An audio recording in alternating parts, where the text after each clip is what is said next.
নমস্কার বন্ধুরা, ব্লগ সুইরবা চ্যানেলে আপনাদের সবাইকে স্বাগত জানাই। আজকে আবারও নিয়ে চলে এসেছি একটি সুন্দর জলখাবার বা টিফিন রেসিপি, যেটা ছোট বড় সবাই কিন্তু ভীষণ আনন্দ করে খেতে পারবে এবং পেটটাও অনেকক্ষণ ভরিয়ে রাখবে। এতটাই সুস্বাদু একটি টিফিন রেসিপি। তো এই টিফিন রেসিপিটি বানানোর জন্য যে ঘরে থাকা সামান্য উপকরণ লাগবে, তার মধ্যে একটি উপকরণ হচ্ছে চিঁড়ে। যদি বাড়িতে চিঁড়ে থাকে তাহলে অল্প এই এক বাটি চিঁড়ে দিয়েই বানিয়ে নিতে পারবেন এত সুন্দর একটা টিফিন রেসিপি। তো চলুন, চিঁড়েটাকে আমি খুব ভালো করে আগে পরিষ্কার করে ধুয়ে নেব। তার কারণ বাজার থেকে কিনে আনা চিঁড়ে আর এই পাতলা চিঁড়েটা দিয়েই বানিয়ে নেব। তো পাতলা চিঁড়েটাতে কিন্তু এই রেসিপিটি ভীষণ সুন্দর হয়। আপনারা চেষ্টা করবেন বাজার থেকে পাতলা চিঁড়েটা নেওয়ার। আর যেহেতু এটা বাজার থেকে কিনে আনা চিঁড়ে, সেক্ষেত্রে চিঁড়ের মধ্যে অনেক পরিমাণে কিন্তু নোংরা ধুলো থাকে। খুব ভালো করে 3-4 বার জল পাল্টে ধুয়ে নেওয়ার চেষ্টা করবেন। আমিও ধুয়ে নিচ্ছি। তো দেখুন চিঁড়ের মধ্যে কতটাই নোংরা আছে। দেখুন এই রকমভাবে অনেক নোংরা থাকবে, যেটা খুব ভালো করে পরিষ্কার করে ধুয়ে নিতে হবে। তো আমি 3-4 বার জল পাল্টে পাল্টে ধুয়ে নিয়েছি। দেখো ধুয়ে নেওয়ার পরও দেখো অল্প একটু নোংরা রয়ে গেছিলো, আমি সেটা ফেলে দিলাম। তো এবারে দেখুন চিঁড়েটাকে বেশ ভালো মতো আমি জলটা ঝরিয়ে নিয়েছি। আর চিঁড়েটা ভিজে যাওয়ার মতো যেটুকু জল আছে, ওইটুকু জলের মধ্যেই আমি এখানে এক বাটি নিয়ে নেব সুজি। আর সুজিটাকে আমি ওই চিঁড়ের সাথে দিয়ে দেব। দিয়ে চিঁড়ে আর সুজিটাকে খুব ভালো করে মিক্সড করব। আমি কিন্তু এখানে আর এক্সট্রা কোনো জল দেব না। এই যে চিঁড়ের গায়ে যে হালকা হালকা জলটা লেগে আছে, সেই জলের মধ্যেই কিন্তু এই সুজিটা খুব ভালো মতো ভিজবে। আর এটা যেহেতু পাতলা চিঁড়ে, এই চিঁড়েটা কিন্তু ধুতে ধুতেই ভিজে যায়। এই চিঁড়েটাতে আলাদা করে জল দিয়ে ভিজিয়ে কিছু রাখতে হয় না। দিয়ে দেখো সুজিটাকে খুব ভালো করে আমি চিঁড়ের সাথে মিশিয়ে মাখিয়ে নিয়েছি, যাতে করে ওই চিঁড়ের জলেতেই সুজিটা ভীষণ সুন্দরভাবে যেন একদম ফুলে গিয়ে একদম সুজিটা খুব সুন্দরভাবে চিঁড়ের সাথে মেজারমেন্ট হয়ে যায়। এবার আমি এটা ঢেকে 5 মিনিট রেখে দেবো। খুব বেশিক্ষণ রাখার প্রয়োজন হবে না। এই রেসিপির ক্ষেত্রে 5 মিনিট রাখলেই এই সুজিটা কিন্তু চিঁড়ের সাথে খুব ভালো করে ফুলে গিয়ে অ্যাবজর্ব হয়ে যাবে। তো দেখুন আমি কিন্তু দেখিয়ে দিচ্ছি। দেখো সুজির সাথে চিঁড়ের সাথে সুজিটা কত সুন্দরভাবে মিশে গিয়েছে। এবারে আমি এখানে অল্প সামান্য একটু স্বাদের জন্য নুন দিয়ে দিচ্ছি। নুনটা দিলে স্বাদটা খুব সুন্দর হবে, খেতেও ভালো লাগবে। আর নুন ছাড়া তো কোনো রেসিপি চলবেই না, নুনটা তো মাস্ট দিতেই হবে। আর এখানে দিয়েছি দেখো ফ্রেশ কারি পাতা, আর দিয়েছি চিলি ফ্লেক্স। আর আমি এখানে চিলি ফ্লেক্সের দিচ্ছি, তোমরা চাইলে এখানে গোলমরিচের গুঁড়োও দিতে পারো বা কাঁচা লঙ্কাও দিতে পারো। আর আমি এখানে যে ফ্রেশ কারি পাতা দিয়েছি, তোমরা কারি পাতার পরিবর্তে ধনে পাতাও দিতে পারো। কারি পাতা বা ধনে পাতা দুটো দিয়েই কিন্তু এই রেসিপিটি খেতে ভীষণ ভালো লাগে। যাদের যেটা পছন্দ বা হাতের সামনে যেটা থাকবে সেটা দিয়ে বানিয়ে নিতে পারবেন। দিয়ে খুব ভালো করে আমি এবারে হাতে ঠেসে ঠেসে মেখে নেব। এই মাখাটা খুব সুন্দর করে কিন্তু সময় নিয়ে ভালো করে মেখে নিতে হবে।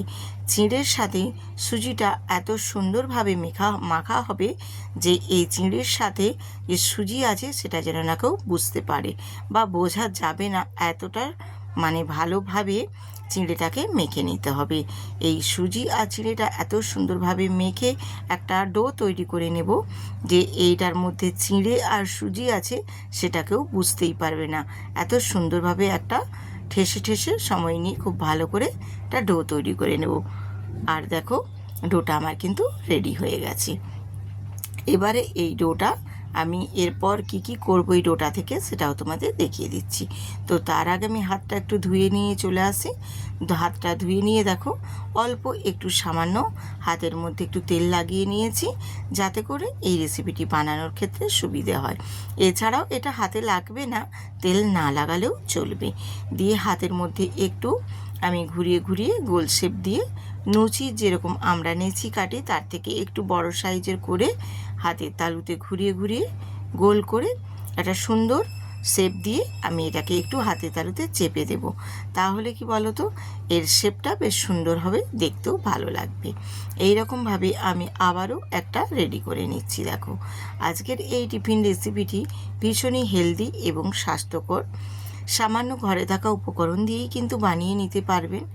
অন্য কিছু আদার্স যে খুব আহামরি জিনিস লাগবে তাও না, বাড়িতে থাকা উপকরণ দিয়ে সবগুলো বানিয়ে নিতে পারবেন এবং খেতেও ভীষণ ভালো লাগবে। আর বাচ্চা বড় সবাই পছন্দ করবে।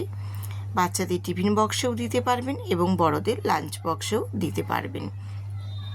সবগুলো রেডি করে নিয়েছি, দিয়ে এবারে আমি চলে এলাম গ্যাসেতে। আর গ্যাসের মধ্যে একটা পাত্র বসিয়ে তার উপরে একটা ঝাঁঝরি বসিয়ে দিয়েছি। আর ঝাঁঝরিটাতে আমি একটু তেল ব্রাশ করে নিচ্ছি। সামান্য অল্প একটু তেল ব্রাশ করে নিলে কি হয়, আমি এই যে টিফিন রেসিপিটা বানিয়ে নেব সেটা কিন্তু এই ঝাঁঝরির মধ্যে একটুও চিটে যাবে না বা আটকে যাবে না, খুব ইজিলিভাবে উঠে চলে আসবে। এরপর আমি যে রেসিপিগুলো বানিয়েছি টিফিন রেসিপিগুলো বেশ এক এক করে সুন্দর করে গোল করে সাজিয়ে দেব। তাহলে বেশ একদম সুন্দরভাবে এটা জলের ভাপেতেই বেক হয়ে যাবে। এইভাবে আমি এগুলো সব সাজিয়ে নিয়ে একটা ঢাকনা দিয়ে ঢেকে দেব 5 মিনিট থেকে 7 মিনিট। খুব বেশিক্ষণ কিন্তু এই রেসিপির ক্ষেত্রে সময় লাগে না। 5 থেকে 7 মিনিট পর আমি ফিরে এসে তারপর তোমাদের দেখিয়ে দিচ্ছি চিঁড়ে আর সুজি দিয়ে অল্প একটু উপকরণ দিয়ে বানিয়ে নিতে পারেন এত সুন্দর স্বাস্থ্যকর টিফিন রেসিপি, যেটা ব্রেকফাস্টেও বানিয়ে খেতে পারবেন, এছাড়া বাচ্চাদের টিফিনেও দিতে পারবেন, বা হালকা ফুলকা যখন খিদে পাবে তখনও কিন্তু এইভাবে বানিয়ে খেতে পারবেন। এত সুন্দর এবং টেস্টি হয়। আমার সবগুলো দেখো রেডি হয়ে গেছে। এবার আমি এগুলোকে ঠান্ডা করে নামিয়ে তোমাদের দেখিয়ে দিচ্ছি।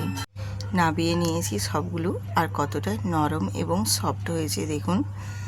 এত সুন্দরভাবে রেডি হয়েছে, আর বানানো কত সহজ সেটাও তোমাদের দেখিয়ে দিলাম দেখো।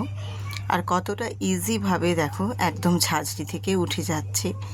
এই কারণেই অল্প একটু সামান্য তেল লাগিয়ে নিলে খুব ভালোভাবে ইজিলিভাবে এগুলো উঠে চলে আসবে।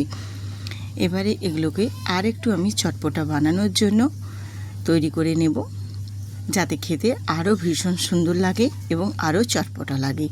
তার জন্য গ্যাসেতে আরেকটা ফ্রাই প্যান বসিয়ে দিয়েছি। সামান্য অল্প একটু সাদা তেল দিয়ে দিয়েছি। দিয়ে ওই তেলের মধ্যে সাদা তিল হাফ চামচ, কারি পাতা হাফ চামচ, রাই সর্ষে হাফ চামচ, আর দেব এখানে সাদা জিরে দেব হাফ চামচের থেকেও অল্প একটু দেব। দিয়ে খুব ভালো করে সবগুলোকে এই তেলের মধ্যে সুন্দর করে একটু নাড়াচাড়া করে ফ্রাই করে নেব। একটু এগুলো যখন ফ্রাই হয়ে আসবে একটা সুন্দর স্মেল বেরিয়ে আসবে, ভীষণ সুন্দর লাগবে সবগুলো যখন ফ্রাই হয়ে যাবে। আর রাই সর্ষেটাও দেখবে খুব ফটফট করে ফেটে উঠবে, তখন এত সুন্দর একটা মিষ্টি গন্ধ বেরোবে। আর ওই সময়ই দিয়ে দিতে হবে এই টিফিন রেসিপিগুলো। দিয়ে একটু নাড়াচাড়া করে নেব। নাড়াচাড়া করে এগুলোকে ফ্রাই করে ভেজে নেব। এইভাবে নাড়াচাড়া করে খুব সুন্দর করে একটু সময় নিয়ে এপাশ ওপাশ দুটো পাশ একটু ফ্রাই করে নেব। হালকা একটু লালচে লালচে ভাব ধরবে, সেই পর্যায়ে একটু ভেজে নিয়ে তারপর নামিয়ে নেব। খুব বেশিক্ষণ সময় লাগবে না, 2-3 মিনিটের মধ্যেই হয়ে যাবে। দিয়ে তারপর খুব সুন্দর করে একটু ফ্রাই করে নিয়ে নামিয়ে নেব। নামিয়ে নিয়ে তারপর তোমাদের দেখিয়ে দিচ্ছি ফাইনাল লুকটা দেখতে কত সুন্দর হয়েছে এবং খেতেও ভীষণ সুস্বাদু হয়েছে। তোমরা চাইলে এর মধ্যে সামান্য অল্প একটু চিনিও দিতে পারো, যাতে আরও একটু মিষ্টি মিষ্টি ভালো লাগবে এবং খেতেও সুন্দর লাগবে। একটু মিষ্টি মিষ্টি যারা পছন্দ করো তারা একটু মিষ্টি দিতে পারো। এইভাবে বানিয়ে দেখবেন বন্ধুরা, খেতে ভীষণ ভালো লাগবে। যদি ভালো লেগে থাকে বন্ধুদের সাথে শেয়ার করে সাবস্ক্রাইব করে বেল আইকনটি প্রেস করে পাশে থাকবেন। আবার আসবো এইরকম নিত্য নতুন আরও সুন্দর সুন্দর রেসিপি নিয়ে।